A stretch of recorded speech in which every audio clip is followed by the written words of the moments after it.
उपमुख्यमंत्री जाजपुर गस्त नहीं शासक विरोधी बयानबाजी जाजपुर जिले में बन्या छाड़ी जाइछि किंतु विपन्न दुख बढ़ी जाइछि। आज भी अनेक परिवार रास्तार आश्रय नहीं घर को फेरी पारि ना सरकारी रिलीफ को चाह बसी से उपमुख्यमंत्री जाजपुर गस्त में आसीथिबा बेले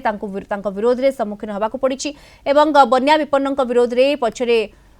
विरोधी दल प्रायोजित नाटक बोली बीजेपी पक्षर अभियोग तेणे बीजेडी कही विपन्न निकट में अद्यावधि सरकारी रिलीफ पहुंची ना लोकों मध्य लगी रही असंतोषर यह प्रतिफलन। आम तो रोसे कर हांडी भासी जाइए कौन किसी तो आनी पाइन बाहर एत खाई सांगे सांगे घर सांगे सांगे पानी पशिगला आम घर सीधार कि काढ़ी पाइलु सब भासी भूसी गला आउ ये कौन खाया दौले सरपंच आनी तो दौले खायापाई पांच दिन काली ठारू टोटल खाया दौना बंद गोटे जगार प्रायोजित विरोध करुँच बीजेडी द्वारा या सरकार जो कथा कहते सब लोक मान पाखे रिलीफ पहुंचा खाद्य पहुंचा सब जिनिस व्यवस्थित अनुसार पहुंची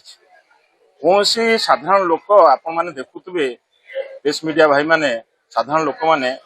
कौन लोक विरोध करना ये गोटे प्रायोजित विरोध। शुणु जितेबाला से ए परिचालन बन्या जो परिचालन विफलता होती तेणु दुर्बलता को लुचेवाई से बीजेडी दोष देवे सबु बेले ही से 24 वर्ष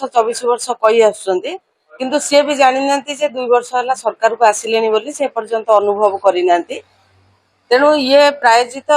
जनसाधारण जितेबाला निजर वास्तविकता को उपस्थापना करेंगे से कौन प्रायोजक न थाए।